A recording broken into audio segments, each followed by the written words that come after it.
لہذا جب بھی قرآن کا مطالعہ کریں، قرآن کی تلاوت کچھ اور ہے، مطالعہ کچھ اور ہے. اسی لیے حدیث میں ہے کہ جس تلاوت میں تدبر نہیں اس میں کوئی خیر نہیں. در حقیقت وہ تلاوت جو تدبر کے ساتھ ہو، غور و فکر کے ساتھ ہو کہ اس لفظ کے پیچھے خدا ہم سے کیا کہنا چاہ رہا ہے، اس لفظ کے پیچھے کون سی صفات ہیں کہ جن کی جانب خدا ہماری توجہ کو مبذول کرانا چاہ رہا ہے. محسن یعنی کسی کام کو خوبصورتی کے ساتھ انجام دینے والے کو محسن کہا جاتا ہے. حسن آفرین، حسن کو ایجاد کرنے والا، حسن کا موجد، یعنی انسان اپنی زندگی کے ہر کام میں محسن ہو، یعنی ہر کام کو خوبصورت طریقے سے بجا لائے. یہی وجہ ہے خدا کہتا ہے کہ جو ہر کام کو خوبصورت طریقے سے بجا لائے میری رحمت اس کے قریب ہوتی ہے. سورہ اعراف آیت نمبر 56، ان رحمت اللہ قریب من المحسنین. خدا کی رحمت قریب ہے محسنوں سے جو ہر کام کو خوبصورتی کے ساتھ، جوتے اتارنے سے لے کر، کپڑے اتارنے سے لے کر، کتابیں رکھنے سے لے کر، چمچہ گلاس پلیٹ رکھنے سے لے کر، زندگی کے اوقات کو منظم کرنے تک انسان کے جتنے بھی کام تصور کر سکتے ہیں آپ. حتیٰ کہ انسان اپنی ذاتی حاجت کے لیے، قضاء حاجت کے لیے جب بیت الخلاء جاتا ہے تو اس کے بھی آداب، اس کی بھی دعائیں، اس کے بھی مستحبات بیان کیے گئے ہیں کہ انسان کی زندگی کا کوئی لمحہ بیکار نہ گزرے اور انسان ہر کام کو جو انجام دے رہا ہے خدا کی قربت کے لیے اسے بہتر طریقے سے انجام دے سکے. اسی لیے سورہ نحل آیت نمبر 128 میں ارشاد ہوا ان اللہ مع الذین اتقوا والذین هم محسنون. خدا کہتا ہے کہ بے شک اللہ تعالی اہل تقوی کے ساتھ ہے کہ جو خود محسن ہیں، جو اپنے تقوی کو، اپنے کردار کو، اپنی پاکیزگی کو، گناہوں سے اپنی دوری کو، نیکیوں کا انجام دینے میں حسن کو، خوبصورتی کو، خدا کے عمل کو، خدا کی قربت کو اس بہتر طریقے سے بجا لاتے ہیں. خدا یہ کہنے پر مجبور ہو کہ والذین هم محسنون، کہ یہ تمام افراد محسن ہیں. معاشرتی زندگی میں حسن کا، یعنی اس محسن کا کیا تصور ہو سکتا ہے؟ آل عمران 134 والکاظمین الغیظ والعافین عن الناس واللہ یحب المحسنین. آیات بہت ساری ہیں، بہت ہی مختصر کر کے، تاکہ ان سب اصولوں کو تو خیر میں یہاں بیان نہیں کر سکوں گا، لیکن بہرحال یہ بات ریکارڈ ہو جائے گی انشاءاللہ پھر کسی موقع پر اس کی تفصیل میں آپ کے سامنے پیش کروں گا. اسی طرح تقوی و صبر کو انسان کی کامیابی کا پیش خیمہ قرار دیا گیا ہے. سورہ یوسف آیت نمبر 90 انہ من یتقی و یصبر، جو تقوی اختیار کرے اور صبر کرے فإن اللہ لا یضیع اجر المحسنین، تو خدا محسنوں کا اجر ضائع نہیں کرتا. یعنی محسن کون ہے؟ جو تقوی و صبر کے دامن کو تھامے ہوئے خدا کی بارگاہ میں آگے بڑھتے ہیں. یا اسی طرح انسان جب خدا کی عبادت میں کھڑا ہو اور خدا سے راز و نیاز کرے تو خدا کہتا ہے میرے بندے جب میری راہ میں جہاد کرتے ہیں تو میں انہیں اپنے راستے کی ہدایت کرتا ہوں. سورہ عنکبوت 69 والذین جاہدوا فینا لنہدینہم سبلنا وان اللہ لمع المحسنین. اللہ محسنوں کے ساتھ. یہاں پہ عرفاء نے، یہاں پہ مفسرین نے اس معا یعنی خدا ان کے ساتھ ہے کی تفسیر میں فرمایا ہے یہ معیت الہی ہے، یہ خدا کا ساتھ ہے کہ جس کے زیر سایہ ہمیشہ زندگی بسر کرتے ہیں. مثال کے طور پر آپ یہاں بیٹھے میں اچانک یہ کیمرہ جو میری طرف آپ کی طرف گھوم جائے، آپ کوئی ایس ایم ایس کر رہا ہو، کوئی آپس میں بات کر رہا ہو، فوراً چوکنا ہو جاتا ہے کیمرہ آگے تھوڑے سے مؤدب ہو جائے تاکہ جو پکچر بنے، جو مووی بنے وہ ایک مناسب پکچر ہو. بالوں کو صحیح کر لیتا ہے انسان. کیوں؟ اس لیے کہ آپ کو پتہ ہے یہ کیمرہ میری تصویر کھینچ رہا ہے، میری مووی اور فلم بنا رہا ہے. جب یہ دیکھی جائے گی تو پھر لوگ، اگر میں باتوں مصروف ہوا، اگر میں ایس ایم ایس کر رہا ہوں، اپنے انفرادی کام مشغول ہو، لوگ کہیں گے جناب یہ کانفرنس میں آئے تو باتیں کر رہے ہیں، یہ کانفرنس میں آئے تھے تو ایس ایم ایس کر رہے ہیں، یہ تصویر کھینچ رہے ہیں وغیرہ وغیرہ. تو کیمرے کی موجودگی کا احساس آپ کے اعمال کی اصلاح کر دیتا ہے، آپ کو چوکنا اور ہوشیار کر دیتا ہے. یہ ظاہری کیمرہ ہے، لیکن جو اہل دل ہوتے ہیں، اہل معنی ہوتے ہیں، عرفاء ہوتے ہیں، اہل دل ہوتے ہیں، علم یعلم بان اللہ یرا، وہ ہمیشہ اس بات کو مد نظر رکھتے ہیں کہ خدا ہمیں دیکھ رہا ہے، خدا کی آنکھ ہمیں دیکھ رہی ہے. خدا ہر زندگی کے ہر لمحے کی ایک پکچر کھینچ رہا ہے، مووی بنا رہا ہے. تو اس کو عرفاء نے کہا یہ معیت الہی ہے، یعنی انسان اپنی ذاتی زندگی میں اپنی اجتماعی زندگی میں، اپنی معاشرتی زندگی میں حسن آفرین ہو، یعنی تمام کاموں کو بہتر طریقے سے انجام دے۔ اس لیے حدیث میں ہے کہ جب انسان نماز پڑھتا ہے تو نماز کی روحانی صورت اوپر جاتی ہے، اور اگر آپ نے یا میں نے نماز اچھی طریقے سے اس کے آداب کے ساتھ، اس کے وقت کے ساتھ، اس کے تمام آداب و شرائط وضو کے ساتھ انجام دی تو وہ نماز ہمیں دعا دیتی ہے، حفظک اللہ کما حفظتنی، اللہ تیری حفاظت کرے جیسے تو نے میری حفاظت کی۔ اور اگر جلدی جلدی نماز پڑھی ہو، توجہ نہ ہو، حضور قلب نہ ہو، ضیعک اللہ، اللہ تجھے ضائع کرے، کما ضیعتنی، کہ جیسے تو نے مجھے ضائع کیا۔ کہ انسان حسن کے ساتھ، خوبصورتی کے ساتھ ان تمام کاموں کا انجام دے۔ درود بھیجیں محمد وعلی محمد پر۔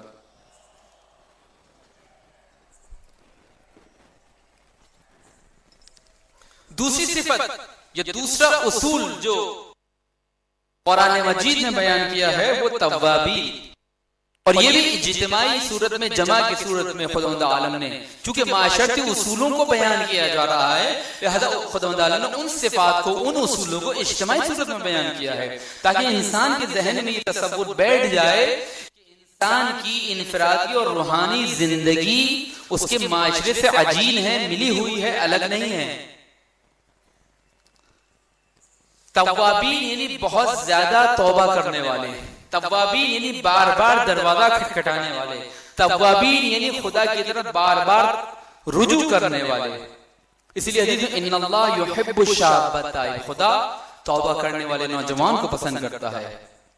دیکھیے قرآن کریم نے توبہ کا لفظ انسانوں کی طرف بھی اسے نسبت دی گئی ہے، خدا کی طرف بھی نسبت دی گئی ہے۔ اگر تابہ الیہ کی عبارت آپ کے سامنے آئے، یعنی خدا کی طرف توبہ، یعنی خدا سے توبہ، اور تابہ علیہ عین سے آئے یعنی خدا کی طرف سے توبہ کی توفیق ملنا، اور ان دونوں کاموں کو خداوند عالم سے نسبت دی گئی ہے۔ یعنی خدا تابہ علیہ بھی کرتا ہے، یعنی اپنے بندوں کو توبہ کی توفیق دیتا ہے، اور انسان کو اس توفیق کے بعد جب وہ توبہ کرتا ہے تو اس کی توبہ کو قبول بھی کرتا ہے۔ تابہ الیہ ہے یعنی جب اس کے بندے اس کی جانب رجوع کرتے ہیں تو ان کی توبہ کو قبول کرتا ہے۔ سورۃ تحریم میں آیت نمبر 66، یا ایھا الذین آمنوا توبوا الی اللہ توبۃ نصوحا، سچی توبہ، توبہ نصوح، پکی توبہ، جس کے لیے امام خمینی نے بھی لکھا ہے توبہ نصوح کسے کہتے ہیں، اس کی واضح سی مثال ایسے ہی ہے جیسے یہ کپڑا ہے، یہ کپڑا کے دو حصوں میں منقسم ہے اور میں اس کو سی دوں تو یہ کپڑا ایک ہو جائے گا، لیکن اس میں سلائی کا نشان رہ جائے گا۔ توبہ نصوح یعنی وہ انسان جو خدا کی فطرت پہ پیدا ہوا تو دنیا میں آنے کے بعد نفس اور شیطان کے ورغلانے کی وجہ سے گناہوں میں ڈوب جاتا ہے، اور وہ اب دوبارہ خدا سے اپنا رابطہ رشتہ جوڑنا چاہتا ہے، وہی نورانیت دوبارہ حاصل کرنا چاہتا ہے، تو وہ توبہ نصوح کرے، یعنی اب اپنے اور خدا کے درمیان ایک رابطہ قائم کر لے۔ لیکن دو کپڑوں کے سینے کے بعد سلائی کا نشان رہ جاتا ہے، جس سے یہ اندازہ ہوتا ہے یہ دو کپڑے تھے جنہیں جوڑ کر ایک بنایا گیا ہے، لیکن خدا اتنا رحمان تواب ہے اور اتنی دعاؤں کو، توبہ کو قبول کرنے والا ہے، وہ کہتا ہے جب کوئی بندہ میری بارگاہ میں توبہ کرتا ہے سچے دل سے تو میں اس کے تمام گناہوں پر پردہ ڈال دیتا ہوں، کرامن کاتبین کو حکم دیتا ہوں کہ اس کے تمام گناہوں کو معاف کر دیں۔ زندگی کہ ہر لمحے میں جس جگہ بھی اس نے کوئی گناہ انجام دیا تھا، جس زمین، جس کمرے میں زمین کے ان حصوں، در و دیواروں کو حکم دیتا ہوں کہ اس کو گناہ کو چھپا دیں، یعنی بالکل صاف کر دیتا ہے خدا۔ لہذا توابین یعنی سب مل کر خدا کی طرف رجوع کریں، اور اسی لیے اجتماعی طور پر خداوند عالم نے توبہ کو اس صورت میں بیان فرمایا ہے۔ سورہ بقرہ آیت نمبر 160، الا الذين تابوا واصلحوا وبينوا فاولئك اتوب عليهم وانا التواب الرحيم۔ خدا کہتا ہے جن لوگوں نے توبہ کی، جن لوگوں نے میری طرف رجوع کیا، توبہ یعنی خدا کی طرف رجوع، توبہ یعنی شیطان کی طرف پیٹ۔ جب انسان گناہ کرتا ہے تو خدا کی طرف پیٹ ہوتی ہے اور شیطان کی طرف رخ ہوتا ہے۔ جنہوں نے توبہ کی اور اصلاح کی، یہ اصلاح کا لفظ انشاءاللہ اس کی تشریح کروں گا، وبینوا فاولئک اتوب علیہم، یہی وہ لوگ ہیں جن کو میں توبہ کی توفیق دیتا ہوں، وانا التواب الرحیم، اور میں توبہ کو قبول کرنے والا ہوں۔ یہ اصلاح کا لفظ یہ بتا رہا ہے کہ صرف ظاہری طور پر توبہ کر لینا کافی نہیں ہے، بلکہ اپنے تمام برے اعمال کو ریموو کرنا، ڈیلیٹ کرنا، محو کرنا، مٹا دینا، یہ انسان کا کام ہے۔ وَنَكْتَبُ مَا قَدَّمُوا وَآثَارَهُم. سورہ یاسین میں خدا فرماتا ہے ہم ان کے اعمال بھی لکھتے ہیں اور ان برے اعمال کے اثرات بھی لکھتے ہیں. جس طرح ہر برے عمل کا ایک برا اثر ہوتا ہے اسی طرح ہر اچھے عمل کا ایک اچھا اثر ہوتا ہے. ایک برائی تھی وہ انسان انجام دیتا ہے ختم ہو جاتی ہے لیکن اس کا اثر رہ جاتا ہے. اس لیے خدا کہتا ہے وَأَصْلَحُوا إِلَّا الَّذِينَ تَابُوا. صرف ضروری نہیں کہ توبہ کریں بلکہ اس کی اصلاح بھی ضروری ہے. یعنی اجتماعی سیاسی اور ثقافتی میدانوں میں انسان جو اس سے برائیاں سرزد ہوئی ہیں ان کو مٹانے کی کوشش کرے. درود بھیجیں محمد و آل محمد پر. علیکم السلام.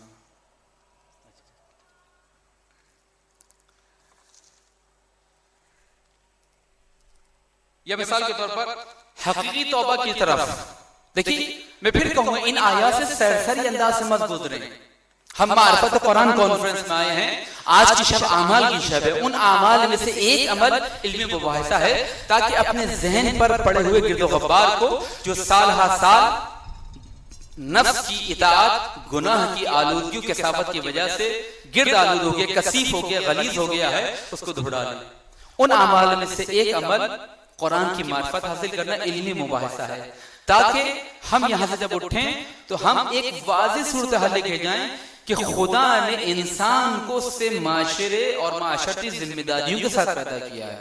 اور جس کے لیے میں نے ابتدا میں اپنی گفتگو کی ابتدا میں بھی کہا تھا کہ سیرت اہل بیت میں سیرت محمد علی محمد میں اور ان کے تربیت یافتہ اولیاء فقہا اور عرفاء کی سیرت میں یہ بات ہمیں واضح طور پہ نظر آئے گی کہ انہوں نے کبھی بھی معاشرتی ذمہ داریوں سے پہلو تہی اختیار نہیں کی. یہ میں صوفیہ اور اولیاء کرام کی زندگی ملتا ہے کہ وہ زندگی کو چھوڑ کر خانقاہوں میں اور عبادت گاہوں میں جنگلوں میں نکل جاتے ہیں.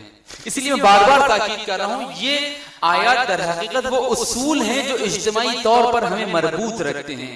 ایسا نہ ہو کہ ہمارے دن میں یہ ہے کہ جناب میں تسبیح لے لوں میں تاکہ جوشن کبیر پڑھ لوں میں جا کر عبادت کر لوں اور بس میرا کام ختم ہو گیا. خدا کہے کہ نہیں تم نے اپنی ذات کا کام ختم کیا لیکن تمہاری ذات تمہارے معاشرے کا حصہ تھی اس کے لیے تم نے کیا کیا.